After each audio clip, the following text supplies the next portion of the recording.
എല്ലാവർക്കും ഒരു പുതിയ വീഡിയോയിലേക്ക് സ്വാഗതം. ഇന്ന് ഒരു സ്പെഷ്യൽ വിഭവമാണ് ഞാൻ നിങ്ങൾക്ക് മുമ്പിൽ എത്തിക്കുന്നത്.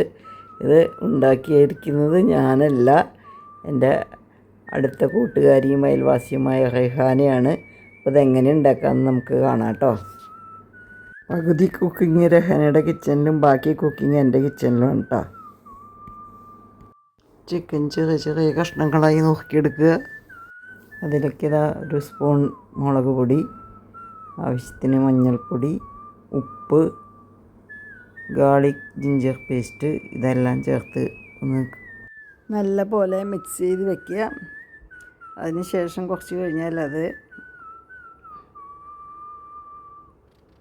നിറം കിട്ടാൻ വേണ്ടി കുറച്ച് കാശ്മീരി ചില്ലി പൗഡർ ചേർക്കാം, അല്ലെങ്കിൽ നിറം തന്നെ ചേർക്കാം. പക്ഷേ അത് അത്ര നല്ല കാര്യമാണെന്ന് എനിക്ക് തോന്നുന്നില്ല. ചിക്കനിൽ മസാലയൊക്കെ നല്ലപോലെ പിടിച്ചിട്ടുണ്ട്. അപ്പം ഇനി അത് നമ്മൾ എണ്ണ ഒഴിച്ച് അതിലിങ്ങനെ വറുത്തെടുക്കുക, നല്ലപോലെ വറുത്തെടുക്കുക. അല്ലാതെ ക്രിസ്പി ആവണ്ട കേട്ടോ, എന്നാൽ ഒരുവിധം പാകത്തിന് വറുത്തെടുക്കുക. ക്രിസ്പി ഒന്നും ആവണ്ട. ഇത്രയും കാര്യങ്ങൾ റെഹാൻ്റെ വീട്ടിൽ വെച്ചാണ് ചെയ്തത്, ഞാൻ കണ്ടിട്ടുണ്ടായിരുന്നില്ല. പിന്നെ ബാക്കിയുള്ള കാര്യങ്ങൾ എൻ്റെ മുമ്പിൽ വെച്ചാണ് ചെയ്യുന്നത്. ആൾ വളരെ വളരെ ഫാസ്റ്റാണ് എല്ലാ കാര്യങ്ങളും ചെയ്യുക. അപ്പോൾ ഇനി എന്തൊക്കെയാണ് ചെയ്യണമെന്ന് നോക്കാം അല്ലേ. അപ്പോൾ എത്ര ഉള്ളി എടുത്തുണ്ട്? 2 ഉള്ളി. ചിക്കൻ ഏകദേശം എത്രയ്ക്ക് എടുത്തുണ്ട്? ചിക്കൻ ഒരു 2 പിടി ഒരു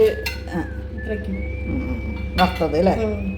നമ്മളിപ്പോൾ കുറച്ചാളല്ലേ ഉള്ളൂ, 2 ആൾക്കാരല്ലേ ഉള്ളൂ.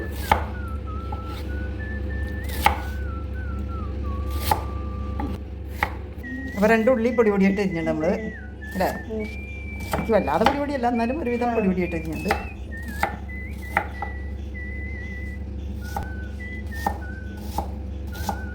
റെഹാനപ്പോള ഉണ്ടാക്കുകയാണ് ഞങ്ങൾ. ഉള്ളി, മല്ലിയില, ക്യാപ്സിക്കം, പച്ചമുളക് വേണ്ടവർക്ക് പച്ചമുളക് ഉപയോഗിക്കാം. അപ്പം ഞങ്ങൾ ഇനി ഇതുണ്ടാക്കാൻ പോണ ഇങ്ങനെ ഉണ്ടാക്കണേന്ന് കാര്യമായിട്ട് നോക്കിക്കോളട്ടെ. എനിക്കിതിലൊരു പങ്കുമില്ലേ, ഇതൊക്കെ റെഹാനയാണ് ചെയ്യുന്നത്. അതുകൊണ്ട് എനിക്കിത് ഒന്നും അറിയില്ല എന്താണെന്നുള്ളത്. റെഹാൻ ഇതൊക്കെ ചെയ്തിട്ടുണ്ട്. ഇന്ന് നോമ്പ് തുറയ്ക്കുള്ള പലഹാരം ഉണ്ടാക്കുകയാണ് ഞങ്ങൾ. നോമ്പ് തുറയ്ക്ക് ഇഫ്താർ അതിന് വേണ്ടിയിട്ട് ഉണ്ടാക്കുന്നതാണ്. ഇറാനിപ്പോള എന്നാണ് ഇതിനുള്ള പേര്, പക്ഷെ ഞാൻ അതിന് റെഹാനപ്പോള എന്ന് പേരിട്ടിട്ടുണ്ട്. ഒരു പാത്രം അടുപ്പത്ത് വെച്ചിട്ടുണ്ട്. ഇതിന് മുമ്പ് ഞാൻ കുറച്ച് കാര്യങ്ങളൊക്കെ ചെയ്തിട്ടുണ്ട്, അതൊക്കെ നിങ്ങൾ കണ്ടുല്ലോ എങ്ങനെയാണെന്നുള്ളത്. അപ്പോൾ ബാക്കിയുള്ള കാര്യങ്ങൾ കാണാം കേട്ടോ. ഞാൻ എനിക്കിത് ആവശ്യത്തിനുള്ള ഓയിൽ ഒഴിക്കുന്നു. ഇതിന് സൺഫ്ലവർ ഓയിൽ തന്നെയാണ് നല്ലതെന്നാണ് റെഹാന പറയണേ. വെളിച്ചെണ്ണയാണ് ഞാൻ സാധാരണ രീതിയിൽ എല്ലാത്തിനും ഉപയോഗിക്കാറ്. അപ്പോൾ റെഹാന പറഞ്ഞ് പറ്റില്ല, സൺഫ്ലവർ ഓയിൽ തന്നെ വേണം. അപ്പോൾ സൺഫ്ലവർ ഓയിലാണ് ഇതിൽ ഉപയോഗിക്കുകയാണ്. അധികം ഓയിലൊന്നും എടുത്തിട്ടില്ല, കുറച്ച് ഓയിൽ. അതിലേക്ക് ഉള്ളി 2 സബോള, 2 നമ്മൾ എടുത്തത് 3 2 സബോള എടുത്തുകൊണ്ട് അത് വഴിച്ചിട്ട്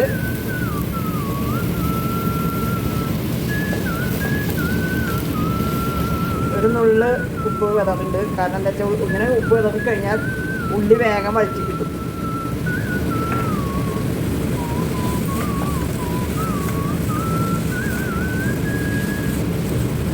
റെഹാനെ ക്യാമറയ്ക്ക് മുമ്പിലേക്ക് വരാൻ കൂട്ടാക്കണില്ല, അതുകൊണ്ടാണ് ഞാൻ റെഹാനെ എടുക്കാൻ തന്നെ. ഇത് വളരെ നല്ലൊരു കുക്കാണ്, പ്രസ്റ്റീജ് പ്രഷർ കുക്ക്. ഇതിനൊക്കെ നമുക്ക് പറയാം പ്രഷർ കുക്ക്. നല്ലോണം കുക്ക് ചെയ്യുന്ന ആളാണ്, പക്ഷേ എന്താ വെച്ചാൽ മടിച്ചാണ്, അതുകൊണ്ട് കാര്യമായിട്ടൊന്നും ഉണ്ടാക്കില്ല. നമുക്ക് കുറേ ബേക്കറി ഐറ്റം ഒക്കെ ഉണ്ടാക്കാൻ പഠിച്ചിട്ടൊക്കെ ഉണ്ട്. ഇന്നാൾ പോയിട്ട് കോഴ്സൊക്കെ കഴിഞ്ഞ് വന്നു, പക്ഷേ ഉണ്ടാക്കാൻ പറഞ്ഞാൽ കൂട്ടാക്കില്ല. അതുണ്ടാക്കിത്തരാം ഇതുണ്ടാക്കിത്തരാം എന്നൊക്കെ പറയും എന്നോട്. പിന്നെ പറയും ചേച്ചി അത് കഴിച്ചിട്ട് തടി കൂട്ടണമെന്ന് പറഞ്ഞിട്ട് അതൊന്നും ഉണ്ടാക്കി തരില്ല എന്ന് മാത്രം.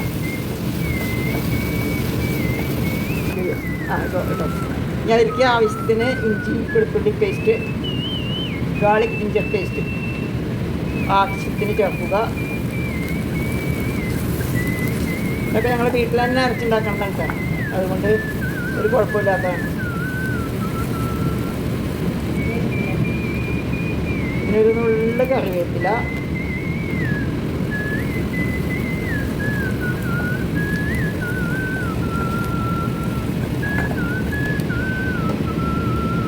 എരിവുള്ള മുളക് പൊടിയാണ്, അതുകൊണ്ട് കുറച്ചിട്ടാൽ മതി. ആവശ്യമുള്ളവർക്ക് കൂടുതലിടാം കേട്ടോ. എരിവ് ഉപ്പ് ഞാനത് ഇപ്പോഴും പറയാറുണ്ട്, എരി ഉപ്പ് പുളിയൊക്കെ ഓരോരുത്തരും ആവശ്യാനുസരണം ചേർക്കുക. ചിക്കൻ വറുത്തതിലും എരിവുണ്ട്. ഈ മുളക് പൊടിക്ക് ഭയങ്കര എരിവാണ്. വെളുത്തുള്ളി ഇഞ്ചിയുടെയൊക്കെ മണം മാറി വരുമ്പോൾ ഒരു നുള്ള് ആവശ്യത്തിനുള്ള ചിക്കൻ മസാല ചേർക്കുന്നു. എന്നിട്ട് ഇതൊന്ന് ഇളക്കുക. ഞാൻ ഇളക്കിയിട്ടാണെങ്കിൽ കുറ്റം പറയില്ലല്ലോ.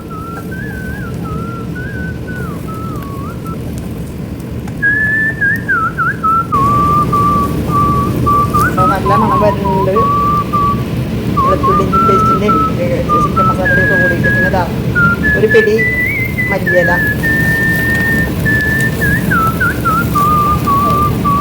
ഇതിപ്പോൾ നല്ല മണം വന്നുകൊണ്ടിരിക്കും കേട്ടോ. ഇതാ ഫ്രൈ ചെയ്ത് വെച്ചാണ് ചിക്കൻ. ഇങ്ങനെ പൊടിച്ചിട്ട് കൈ കൊണ്ട് തന്നെ ഇങ്ങനെ പിച്ചിയെടുത്തിട്ട് അല്ലെങ്കിൽ തന്നെ നമ്മൾ ചെറുതാക്കിയിട്ടാണ് അത് വറുത്തെടുത്തേക്കണം. വളരെ ചെറിയ കഷ്ണമാക്കിയിട്ടാണ് വറുത്തെടുത്തേക്കുന്നത്.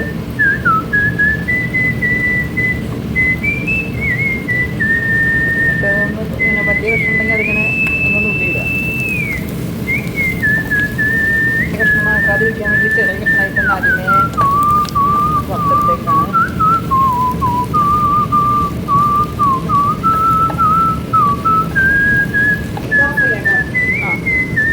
ഇത് ലേശം ഗരം മസാല ഇട്ടു എന്നിട്ട് ഓഫ് ചെയ്ത് വെക്കാം. ഇതിൻ്റെ കാര്യം കഴിഞ്ഞു. കാരണം എന്താ വെച്ചാൽ ഉള്ളി മാത്രം വഴറ്റിൻ്റെ പ്രശ്നമുള്ളൂ. ബാക്കി ചിക്കനൊക്കെ അതിന് നമ്മൾ ഫ്രൈ ചെയ്തെടുത്താണല്ലോ. അപ്പോൾ ഇത് കഴിഞ്ഞു. നല്ല മണം വരുന്നുണ്ട്. നല്ല പൊടിപ്പിക്കുന്ന മണം വരുന്നുണ്ട്. അപ്പോൾ അതുകൊണ്ട് നമുക്ക് ആവശ്യത്തിനുള്ള അളവ് നിങ്ങൾ വലുതുണ്ടാക്കുന്ന വെച്ചാൽ അതിനനുസരിച്ചുള്ള അളവിലെടുക്കുക. ചെറുതുണ്ടാക്കുമ്പോൾ അതിനനുസരിച്ച് ഞങ്ങൾ വളരെ ചെറിയ എന്താ വെച്ചാൽ ആൾക്കാർ ഇവിടെ വളരെ കുറവാണുള്ളൂ നോമ്പ് തുറക്കി. അതുകൊണ്ട് എത്ര 1.5 കപ്പ് 1.5 കപ്പ് എടുക്കുന്നുണ്ട്. പാല് 1.5 കപ്പ്.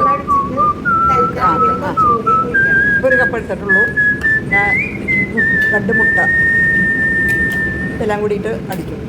മിക്സിയിലിട്ടൊന്ന് അടിച്ചെടുക്കുക.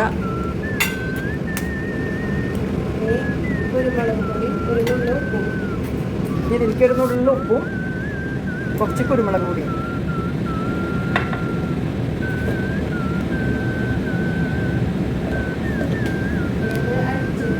ഇതൊന്ന് ഇനി അടിച്ചെടുക്കണം. മിക്സിയിലിട്ടൊന്ന് അടിച്ചെടുക്കുക.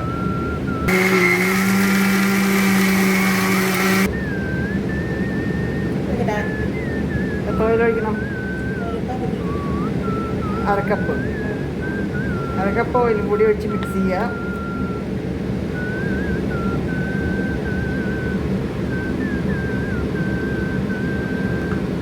അത് നിങ്ങൾക്ക് വേണമെങ്കിൽ ഇത് അടിക്കണ സമയത്ത് തന്നെ അതും കൂടി ഒഴിക്കാം കേട്ടോ. ഓയിലും കൂടി ഒഴിച്ചിട്ട് വേണമെങ്കിൽ അടിച്ചെടുക്കാം.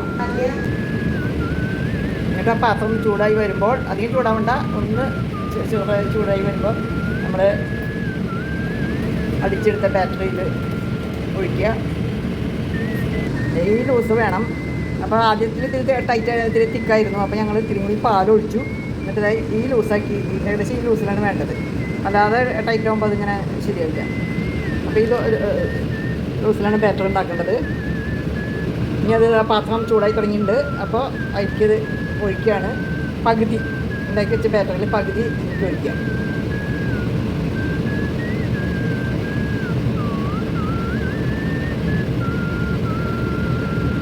എന്നിട്ട് അടച്ചു വെക്കണം.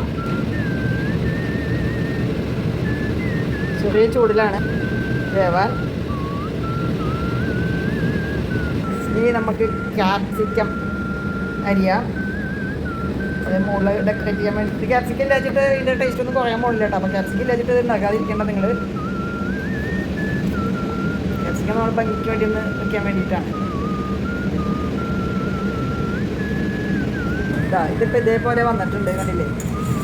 ലേശം അടിഭാഗം മുഴുവൻ വന്നിട്ടുണ്ട്. മോൾഭാഗം വല്ലാതെ വേവാൻ നിൽക്കരുത്. എന്താ വെച്ചാൽ അപ്പോൾ പിന്നെ ചിക്കൻ അതിൽ പ്രസ് ആവില്ല. ഇനിയിപ്പോൾ ചിക്കൻ ഇടുകയാണ്. ചിക്കൻ മസാല വെച്ചാൽ നമ്മൾ ചിക്കനിൽ വറുത്തതിൽ മസാലയൊക്കെ ഇട്ട് കൂട്ടിയിട്ട് ഇതാ അത് ഒരു ചിക്കൻ ലെവലിൽ എല്ലാ ഭാഗത്തും അതേപോലെ വന്ന വിധത്തിൽ പരത്തി കൊടുക്കും. അപ്പോൾ നമ്മുടെ ഇറാനി ചിക്കൻ ബോളാണ് റെഡി ആയിക്കൊണ്ടിരിക്കുകയാണ്. കാണുമ്പോൾ തന്നെ നല്ല ഭംഗിയുണ്ട് അല്ലേ? നമ്മുടെ പിസയുടെ വകഭേദം പറയാല്ലേ വേണമെങ്കിൽ.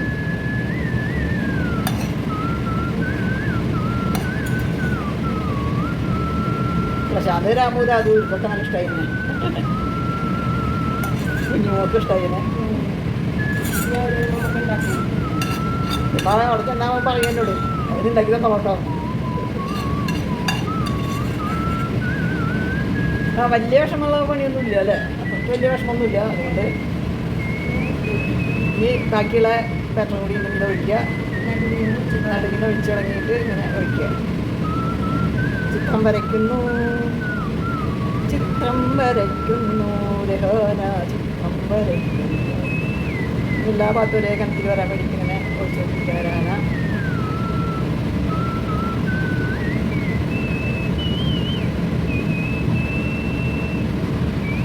അതൊക്കെ ഒരു സ്പൂണോ അല്ലെങ്കിൽ പാവിൻ്റെയോ എന്തെങ്കിലുമൊക്കെ എടുത്ത് അത് കുറച്ച് വയ്ക്കുക.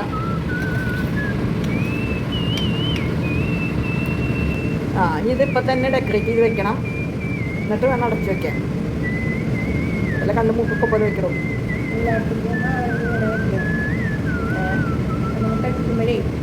ഉള്ളിലുണ്ടല്ലോ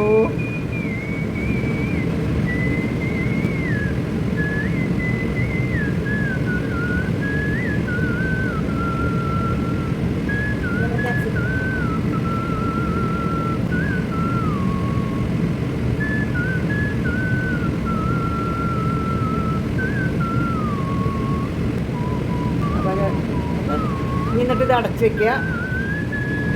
ഇനി കുറച്ച് നേരം വേണം തോന്നുന്നു അല്ലേ, ഒരു 10-20 മിനിറ്റ് വേണം തോന്നുന്നു. പിന്നെ ഒരു കാര്യം പ്രത്യേകം ശ്രദ്ധിക്കേണ്ടത് എന്താ വെച്ചാൽ ഫ്ലെയിം വളരെ കുറഞ്ഞ ഫ്ലെയിമാണ് ഉണ്ടാവുന്നത്. ഫ്ലെയിം കൂടിയ നമ്മുടെ ചിക്കൻ ബോള കൊണ്ടുപോയി വല്ല കുളത്തിലിടേണ്ടി വരും. അപ്പോൾ അത് നമ്മൾ പ്രത്യേകം ശ്രദ്ധിക്കണം. ഇത് ഓവനുള്ളവർക്ക് ഓവനിലും വെച്ചുണ്ടാക്കാം എന്നാണ് എൻ്റെ വിശ്വാസം. ലാസ്റ്റ് സ്റ്റെപ്പ് ഓവനിൽ വെക്കാൻ തോന്നും. ഞാൻ ഉണ്ടാക്കി നോക്കാത്തതുകൊണ്ട് എനിക്കറിയില്ല കേട്ടോ. ഇത് ഇടയ്ക്കൊന്ന് നമുക്ക് വേണമെങ്കിൽ തുറന്ന് നോക്കാം കേട്ടോ, ആയോ എന്നുള്ളത്, അടിഭാഗം ശരിയാണോ എന്നുള്ളത് നമുക്ക് നോക്കാം. എന്നിട്ട് നമുക്ക് വേണമെങ്കിൽ മറിച്ചിടാം അല്ലേ. ഒന്നും കൂടി അതിന് ശേഷം ഒന്ന് മറിച്ചിടാം. നമുക്ക്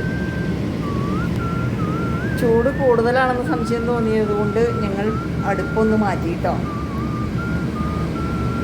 അപ്പം നമ്മൾ മറിച്ചിടാൻ നോക്കുകയാണ് കേട്ടോ. ഞങ്ങളത് മറിച്ചിട്ടു കണ്ടല്ലോ. ഇതാണ് ഇറാനി പോള, അതായത് നമ്മുടെ റൈഹാനത്ത് പോള എന്ന് ഞാൻ പേരിട്ടു. ഞാൻ ഭാഗം കൂടി ഒന്ന് മരിഞ്ഞു വന്നാൽ നമുക്കത് കട്ട് ചെയ്തിട്ട് കഴിക്കാവുന്നതാണ്. മറ്റേ സൈഡ് ഇത്രയ്ക്ക് മൊരിയണ്ട കേട്ടോ. നിങ്ങൾക്ക് ഇച്ചിരി ഇത്രയ്ക്ക് വേണ്ടെങ്കിൽ കുറച്ച് വേണമെങ്കിൽ കുറച്ചാക്കാം. എനിക്ക് മൊരിഞ്ഞതാണ് ഇഷ്ടം എന്ന് പറഞ്ഞിട്ട് ഉണ്ടാക്കിയതാണ് കേട്ടോ. ഞങ്ങൾ ആയിട്ടുണ്ടോ എന്ന് നോക്കുകയാണ്. ഒന്നും കൂടി ആവണം, ഒന്നും കൂടി ആയിക്കോട്ടെ.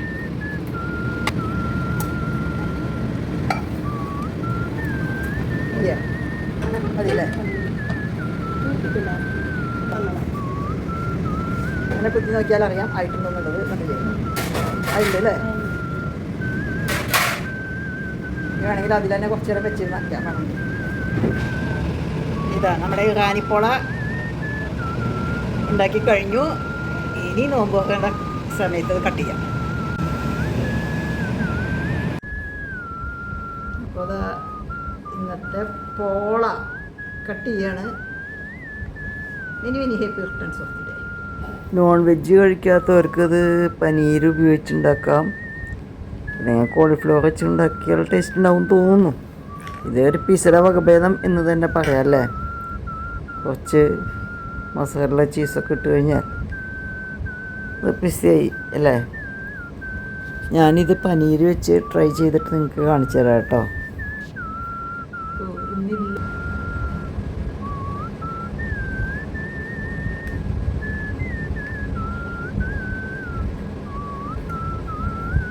അത് കണ്ടില്ലേ, കാണാൻ നല്ല ഭംഗിയുണ്ടല്ലേ.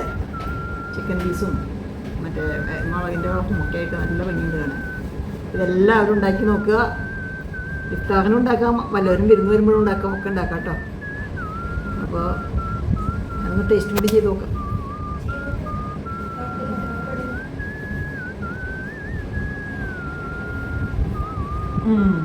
സൂപ്പറായിട്ടുണ്ട്. സൂപ്പർ. ഇതെല്ലാവരും ഉണ്ടാക്കി നോക്കുക. അപ്പോൾ ഇതുപോലെയുള്ള വിഭവങ്ങൾ ഉണ്ടാക്കാൻ വേണ്ടി റൈഹാൻ ഇടയ്ക്കിടയ്ക്ക് എൻ്റെ വീട്ടിൽ വരുന്നതായിരിക്കും. പ്രത്യേകിച്ച് പ്രശാന്തും രാമും രാഘുക്കളുള്ളപ്പോൾ ഒത്തിരി സന്തോഷം റൈഹാന. ഇനി സമോസ ഉണ്ടാക്കി തരാമെന്ന് നോക്കുമ്പോൾ എനിക്ക് കാലം പോയി അതുണ്ടാക്കി തരുമെന്ന് വിചാരിക്കുന്നു. അപ്പോൾ എല്ലാവരും എൻ്റെ വീഡിയോ കണ്ട് ഇഷ്ടപ്പെട്ടുവെങ്കിൽ ലൈക്ക് ചെയ്യുക, കമൻറ്റ് ചെയ്യുക, ഷെയർ ചെയ്യുക. സബ്സ്ക്രൈബ് ചെയ്യാത്തവരാണെങ്കിൽ സബ്സ്ക്രൈബും ചെയ്യുക. ഇങ്ങനെ കഥകളും കവിതകളും കുക്കിങ്ങും ഒക്കെ ആയിട്ട് അമ്മു സഭയിൽ നിങ്ങൾക്ക് മുമ്പിൽ വീണ്ടും എത്തുന്നതായിരിക്കും. വീണ്ടും കണ്ടുമുട്ടുന്നതുവരേക്കും